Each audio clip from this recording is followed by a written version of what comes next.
Wilson Morales from Black Film TV. Hello, folks. How's it going? I Hello. So, Carmen, talk to me about putting this together. Obviously, you've been working in the business for a number of years, but this is something you created. How did this come about?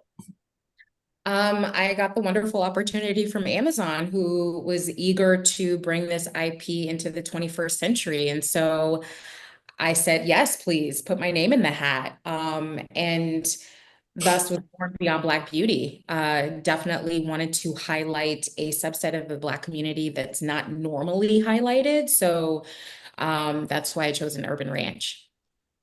And Kaya, did you have to do some horse training before you got on this set? Oh, I sure Or did. did you fake, or as that saying goes, did you fake it till you made it? No, I actually was very honest from the beginning. I was like, I have no horse training, but I'm a former athlete. I'm willing to learn. And so I started training and I learned English and Western riding. You learned English, huh?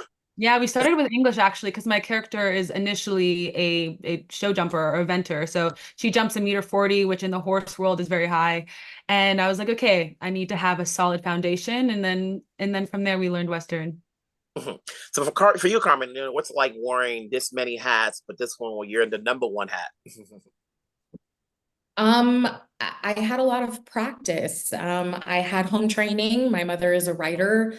I went to school for writing, and the 20 years leading up to this moment sort of prepared me. I mean, because you need endurance. You need a lot of endurance to create a show, lead a room, and then be in pre-production and production and post-production. And I think especially for this show, it being my first foray as a showrunner, it definitely was a testament to my endurance because I was definitely thrown into the deep end. But it was lovely. It was sort of like, oh, this is everything I've worked hard for. Mhm. For you, Kyle, I always just think that when anyone takes a character on, there's a little bit of their trait that you are as well. How do you relate to Kaya? What part of her is you? I I mean, relate to the what part of Jolie is you? related to I mean, yes. Um, I understand the complexities of identity as a biracial woman. I understand what's it like to be a competitive athlete and have maybe a complicated relationship with your mother when it comes to dreams and learning that your parents are humans too.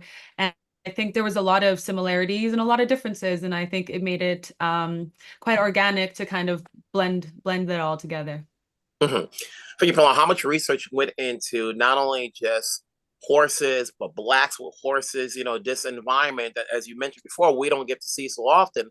I think there was a film a couple of years ago that Idris Elba had done. But we can only name like 5 projects in the last 20 years or so forth. If you had to dig deep, how much research did you do for this? Loads. In fact, I was watching Concrete Cowboy when the job offer came through. Because I myself did not know that Black cowboys existed. And 45 minutes into the movie, I get this email saying Amazon's doing a show called Beyond Black Beauty. And, they're looking for a showrunner. And I was like, Black cowboys? I'm literally watching them right now. Um, so, first and foremost, it's sort of like what's out there, who's out there. And, we naturally stumble onto the Compton Cowboys and Aaron Brown, who is the Concrete Cowgirl and was a consultant for the Concrete Cowboy. She runs the Philly stables, and it just once you start one article, you stumble onto another, and you're just amazed at how many people are actually running stables in the city. Mhm. Well, we can spend more time, but we don't have enough time. But listen, I'm happy to know that it's 12 episodes, not the 6 or 8. It's like, hey, 12 is a lot. That's a lot of confidence in you as well as you. So keep it going. Let's make this happen. Let's get a season 2 so we can talk again, and we'll talk down the road. Take Thank care. you, Milton. Thank you.